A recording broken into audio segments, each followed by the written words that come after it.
The National Broadcasting Company presents The Adventures of Sam Spade, Detective.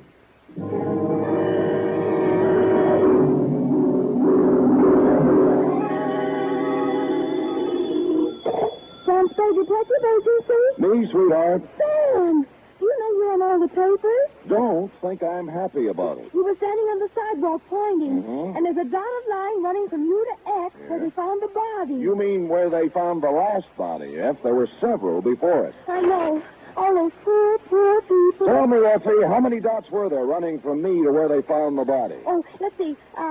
1, 2, 3, 6, 12, Sam. That's what I expected. What does it stand for? For 1, 2, 3, 6, 12. Deaths, F. Oh, no, not really. But definitely. We just got in on a big finish. This is a tale of deceit and intrigue that's strung through many islands and several countries. Yea, through a great many lives. So I am left with no choice but to call it The String of Death Caper.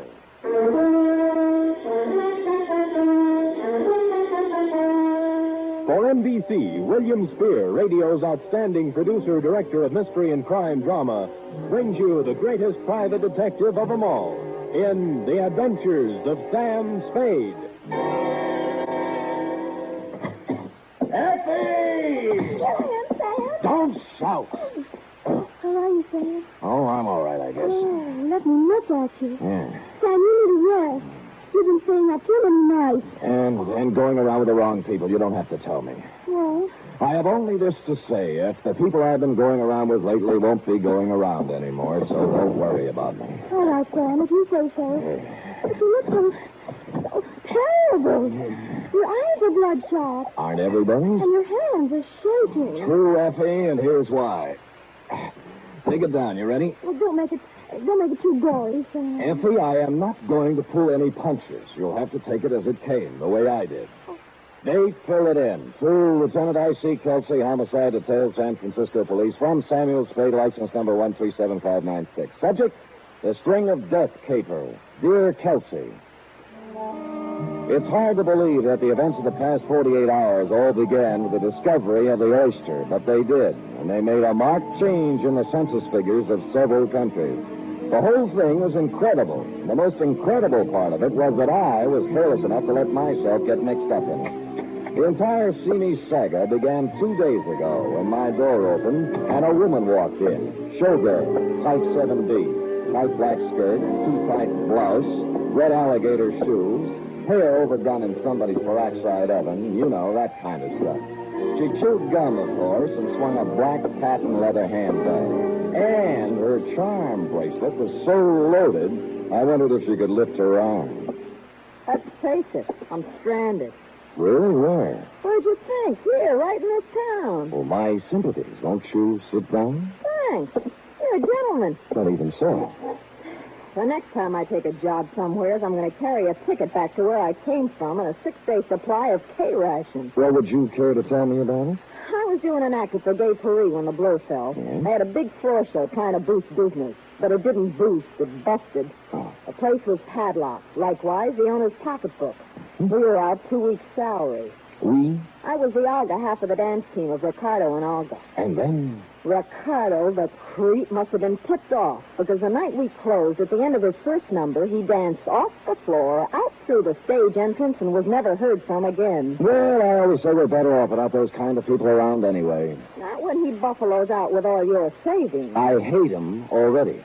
Well, I sent a wire to my booking agent for help, and his answer came back something like this. Here, they're starving in the street. At least you got a hotel room to do it in. Pardon? What a laugh. Oh, those agents are a shifty lot. They only like you when you're working. Ah, you're telling me. My rent's up at the end of the week, and after that, who knows? Well, now, madam, your story has touched me very deeply. Would it spoil your timing any if I asked you why you came to see me? Hey, you know, you got a style there. It's unique. It's widely copied. Now, don't flash too much of that repartee and make me forget what I came here for. Just unburden yourself, Olga. No more repartee. The name's Kelly. Kelly Green. Oh. I wouldn't be seen on the street as Olga. Pardon, my mistake. Yeah. I came to ask you to find a guy named Captain Eric Nostrin. He's somewheres in San Francisco. An army man? You but got that title in a saloon in Tahiti. He's a beachcomber.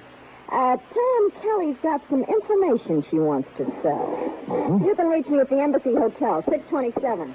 See you later, Sam. Just a minute, Kelly. Yeah? I hate to mention this to someone in your position, but there's a fee for my services. Oh, they'll pay you. The kind of information I got he wants real bad. Well, ta-ta.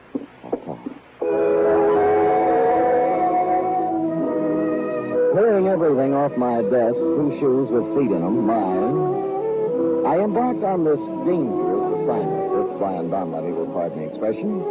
You know, I am not without sources of waterfront information, and in a couple of hours I found myself in a bistro called the Backwash, a place that hangs so precariously on the west bank of a bay that flies come to study it. Hello, Sammy. How are you? Hello, Eddie. What's a good word? Well, Sammy, I know what I hear, but what I hear sometimes ain't the truth, or am I too quick for you? Give me a for instance. Well, the guy you called about is sitting down at the far end of this very same bar. At least he calls himself Captain Eric Master, and this is what I hear from my side of the bar. But whether he is or not what he says he is only something that can be verified by investigation.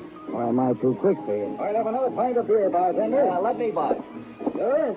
You can buy me drinks all night.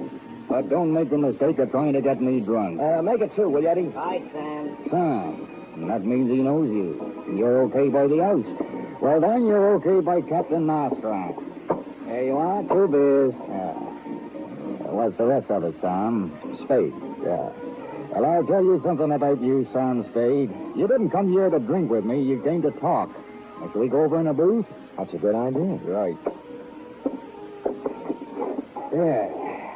Now I'm ready to listen. Do you know Kelly Green? Kelly? The dancer? Yeah. Why, every blasted sailor in the Orient knows Kelly. Let me see now. The last time I remember her, she was dancing on a table in Singapore for some Dutch officer. Well, she's in town right now. She said she has some information we'd want to buy. I bet she has. You a friend of hers? Since this morning. Oh, that's long enough for me. Now, what are you?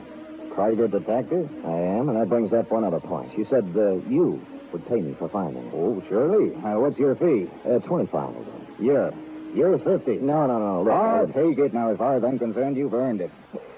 Now then, what's our address? Embassy Hotel, room 627. Well, I'll get in touch with her. Well, see you around. Hey, wait a minute, Spade. How would you like to find someone for me? Why not? Who are you looking for? A man named Chan Lee. Now, suppose I tell you the old story now. You take a look at these.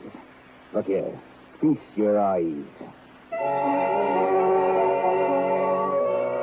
He took a swatch of velvet cloth out of a sea jacket pocket and opened it. On it were 6 very large, very breathtaking, rose-colored pearls. Ostrin's eyes flicked over each pearl as if he knew it by name and lineage. He let me stare at them for several silent minutes before he spoke again. See such timeless beauty captured in 6 perfect spheres? I haven't seen many like those. Yeah, and there aren't many. 12, to be exact. 12 in all the world. Now, what are pearls like that worth? Well, any jeweler in the city would give you $5,000 a pearl for them. But if I had all 12, I could sell the set for $75,000. How'd you get half of the 12 pearls, Master? You ever hear of the Tautoi oyster banks off the Borneo Islands? No, I haven't been pearling lately. Well, I have. Well, is that where these came from? That's right, from the Tautoi banks. A friend of mine named Joro, named Hong Kong Harry, tipped me off that 12 perfectly matched rose-colored pearls could be picked up at Cagayan Sulo from a wholesale buyer called Dong Se Mao. Well, which is it? I shipped over on a catch with 2 other men. Dong Se Mao asked 12,000 pesos for the lot, and I took them. Again, when we left Cagayan Sulu, I got caught in a storm and I went overboard. But I didn't fall accidentally, no. I was hit on the head and thrown overboard. Your buddies wanted the pearls. They got 6 of them in my sea bag. The other 6 were sewn inside my belt. I still have those. Well, I traced those 2 guys all over the Orient. But both of them was killed. The Morrow curse, they say. So far, 8 people have died over these pearls. The Morrow curse. Corny, isn't it? Yes. Anyway, the rumor is that the other 6 pearls have found their way to San Francisco, and that a man named Chan Lee knows about them. I've been here 48 hours, and I haven't found him. Well, what do you plan to do when you find him? Don't you worry, Spade. I have a buyer. I'll pay cash for him. All right, I'll give you $50 worth of looking for Chan Li. Now, where can I get in touch with her? Are you in the book? Yeah. Then I'll find you. Just one thing, Spade. If Kelly likes you, you must be straight. Here, take a pearl. Now, wait a minute, Master. You just said each one of these pearls is worth $5,000. $7,500 to me, but I want to play it this way. Now, if you find Chan Li, you ask him if he knows me, and ask him if he knows about the pearls. Now, maybe he won't talk to you, so if he doesn't, just show him the pearl, and then walk out. He'll fall all over himself to find me. Well, you know best. I assume no responsibility for this pearl, Ron. I can handle the responsibility for both of us. Here. Harry Ching, a friend of mine who has his ear to the Oriental ground, put down his mother tongue edition of that great Chinese detective, Shylock Ho, and directed me to a little food store just off Grand Street. There were a number of people in the store looking at merchandise. My man was small and fat and behind the counter. Good afternoon. May I assist you? Chan Li? Oh, no. My name is Nguyen. Harry Ching told me Chan Li would be here. Oh, before my name Nguyen, my name Charlie. The personal reason for change. You understand? Not fully, no, but I'm not here to inquire about that. Oh. Tell me, do you know a man named Captain Eric Nostrin? No. Never hear name Captain Nostran. With his big, red-pointed beard, rough. Register? Sorry, no. Ever hear of the rose-colored pearls of Powhatan? You joke. Why you talk pearl with Nguyen? I deal Chinese food, not really. Well, I might have the wrong Chan Li, but do you know anything about pearls? Oh, I can tell good pearl from bad pearl. My uncle was pearl trader. Well, take a look at this. Let me see. Well, don't put it in your mouth. I just did it to test skin. Oh, yeah. Surely a joke with me. Joke about what? I know where 5 more are, just like that, worth $5,000 apiece. Somebody pull your leg. This pearl, Japanese culture pearl, artificial color, worth maybe $5. Really? Yeah, next time, don't play joke on Chinese. Lee, you in? Oh, yes. Got me bored.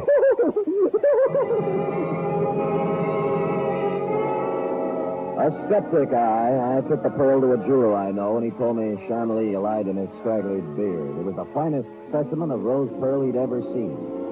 Well, I went back to my office to wait for Nostrin's call when and if it came. I say I went back to my office, but not directly in, because just as I was putting the key in my lock, something familiar pushed in between my shoulder blades. Mr. Spade, I know all the tricks, so don't try any. Just open the door and go in. You bet. Now sit down at your desk and put your hands on top of it. Yeah, you were looking at the tea in Chan Li's store, weren't you? I was, and I want the pearl you have. Me? You. All right, if you're going to make a scene, suppose you give me something. I don't have to give you anything. That pearl belongs to me. It was stolen from me, along with all the others. By Eric Nostrin. Right. Bought those pearls from Tung Semao in Cagayan Sulu. Nostrin was crew on my catch, and on the way back to Shanghai, he threw me overboard so he could have the pearls himself. Well, didn't you drown, Mr. Ivan T. Sanderson. Oh. Some Jap fisherman picked me up. Good. This is the first of the 12 rose-colored pearls I've gotten back, and I mean to get the other 11. Even if it takes a few dead bodies to accomplish it. Well, I admire your spirit, sir, but I'm afraid you've picked out a tough career. Where's Nostrin? I don't know. You must know you're working for him. Look, he said he'd contact me. Honest, How did you get tied up with him? A girl named Kelly Green hired me to find her. Call her. All right. And ask her where Nostrin is. All right, I will. But don't point me. Not polite. Yes, huh? Embassy Hotel. Oh, 627, please. Whom are you calling, please? Miss Kelly Green. Hello? Kelly? Yeah? Sam Spade. Yeah? Did Captain Nostrin get in touch with you? No. Did you find him, Sam? I did. Well, he hasn't come up here yet. Not yet, Sam. Thanks for calling. Goodbye.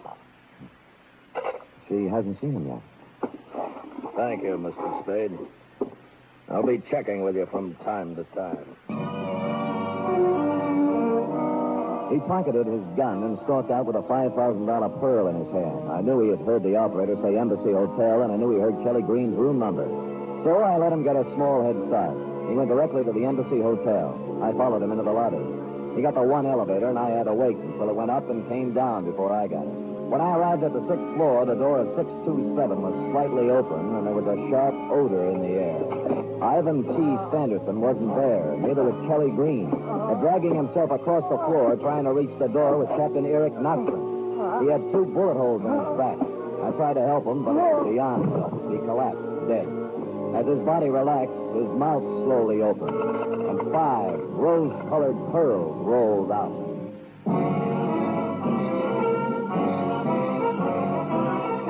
You're listening to the weekly adventure of radio's most famous detective, Sam Spade.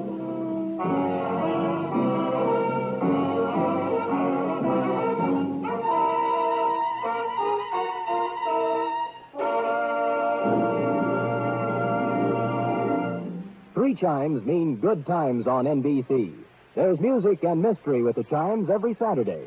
Tomorrow evening for mystery, Herbert Marshall stars as the man called X. In all the strange and far-off corners of the world, wherever there is intrigue, danger, and romance, there you will find the man called X. For music, there's your hit parade with the top tunes in the land as selected by you and brought to you by Snooky Lanson, Eileen Wilson, and the Hit Paraders. Last week, Tennessee Waltz and My Heart Cries for You were the top tunes across the country. Will they topple? Well, you'll have the answer tomorrow on Your Hit Parade.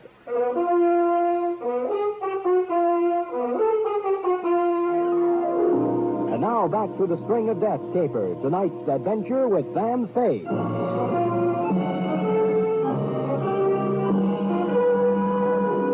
After I found Nostrand's body, I called you, Lieutenant Kelsey, and told you as little as I could.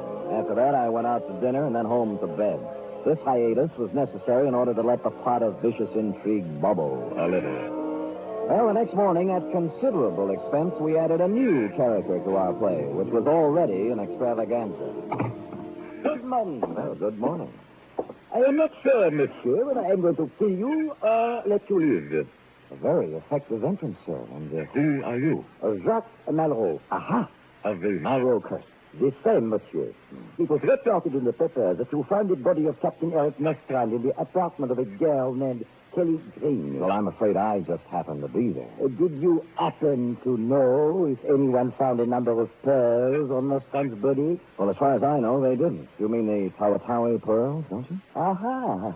You know about them? A little, yeah. They belonged to a man named Tung Se Mao, who stole them to a man named Ivan Sanderson, who had them stolen from him by Captain Nostrand, who had half of his stolen from him. That's the installment I just read, anyway. Perhaps it is mostly right, except for one important point.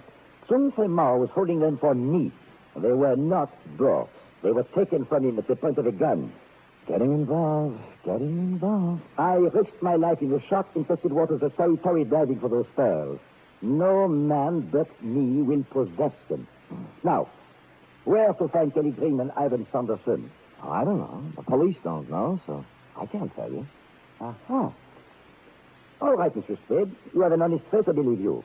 But if it turns out later that you have deceived me, you will find to your regret that Jacques Malraux is not an easy man to do business with.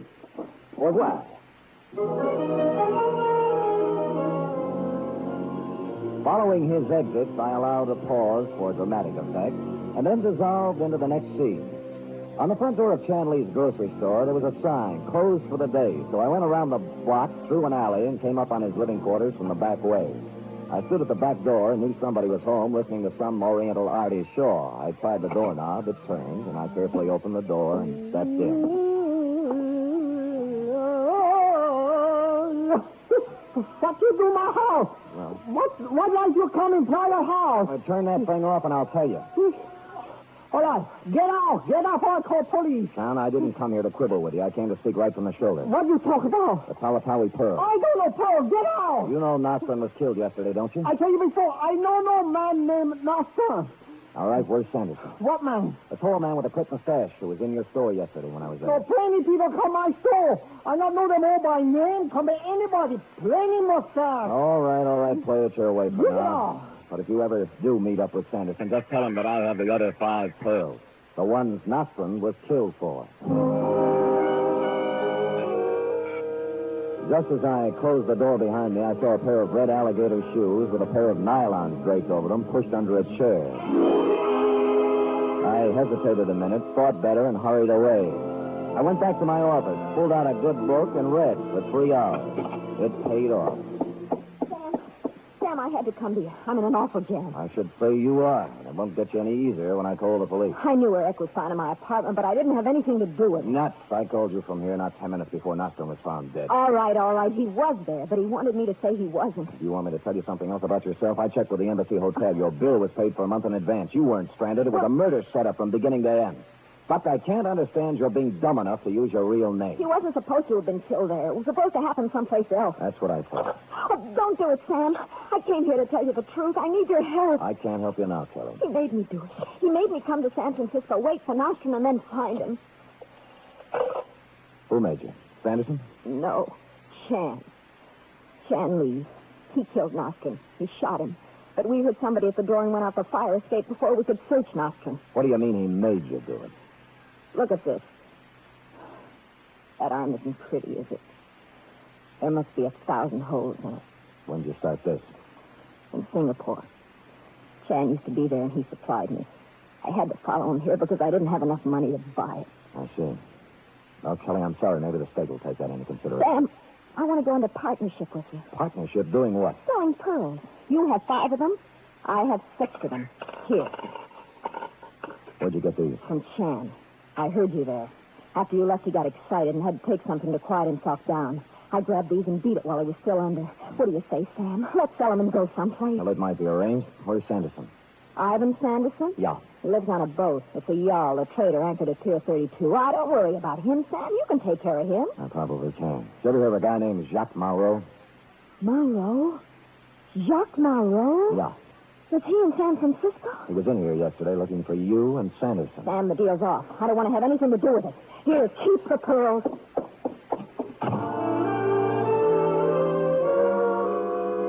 I picked up the 6 pearls and put them in my office safe with the other 5 I'd taken from Nostrum. Then I went down to the waterfront looking for Sanderson. Chun Li, who was still under drugs, there'd be no problem for the police to pick up. Nor would Kelly Green once her drug supply began to give out. The trader was a trim white yawl tied up at Pier 32 with a Jacob ladder running down to its deck. I climbed down and, looking around, found Sanderson in a cabin sitting behind the table. It wasn't a commonplace thing. You see, he'd just been shot. You can't do anything for me, Sam. There's nothing to do. How did it happen, Sanderson? The Marot curse. Jacques Marot. Yes. He made a vow that he was going to kill anyone who touched the pearl. Anyone. Did he get your pearl? Yes. Who has the rest? I do, 11 of them. When tomorrow finds out, I wonder how you're going to feel. Dying. 11.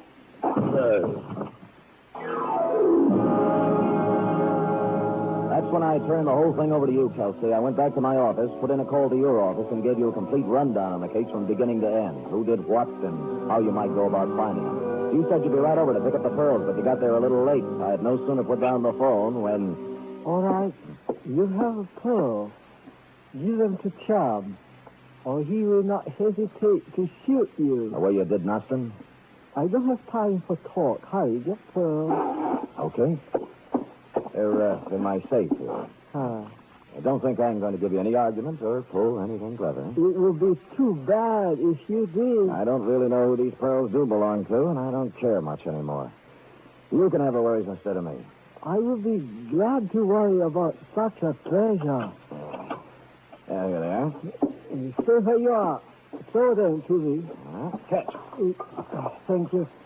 Now I will go. I advise you against raising outcry. I'm glad to get rid of you. Go and have a long and happy life. Oh, I have been hand-picked by the guard. He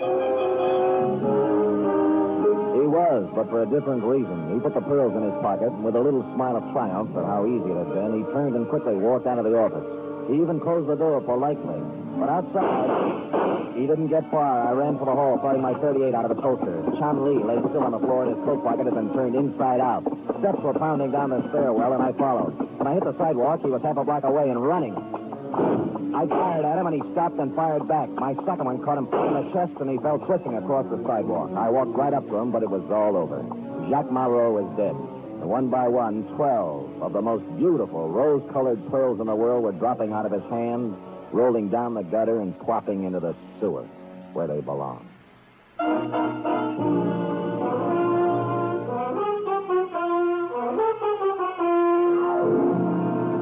Period. End of string.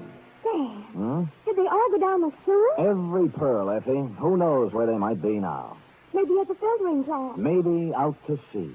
Sam, can I get off early tonight? Effie, put that thought out of your mind. They're not worth it. Oh, but Sam, all that work. I said forget it.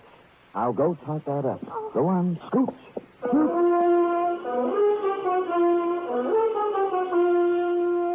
Three chimes mean good times on NBC. There's music and fun in the air tomorrow evening, styled to suit your Saturday night of merriment. Dennis Day brings you songs and comedy in his charming, boyish manner, and then Judy Canova gets together with her frolicsome friends for Mountain Melody and Mayhem, followed by Grand Ole Opry with singing MC Red Foley and his gang. It's a Saturday night of fun designed for you.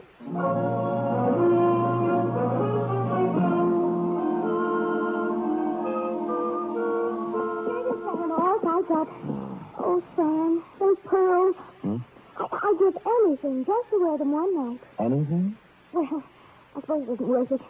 But someday, somehow, I want to wear expensive jewelry. Effie, I'd rather see you with a sparkling light in your eye any day. Looks much better on you. And, of course, it's cheaper.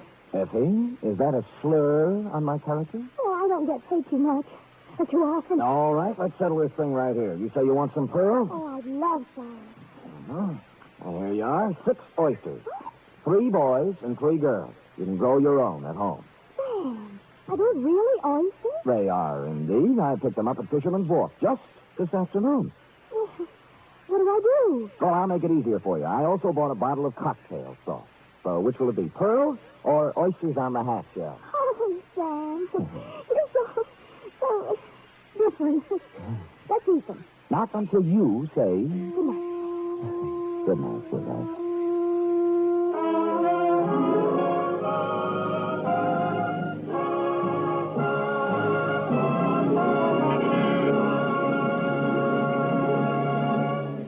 The Adventures of Sam Spade are produced, edited, and directed by William Spear. Sam Spade was played by Stephen Dunn. Lorene Tuttle is Effie. Script for tonight's adventure by John Michael Hayes. Musical scoring by Lud Gluskin, conducted by Robert Armbruster.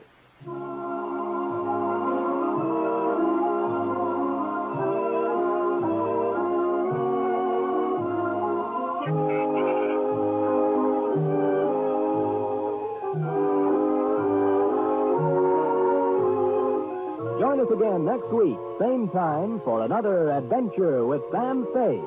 Now the Magnificent Montague, then it's Duffy's Tavern on NBC.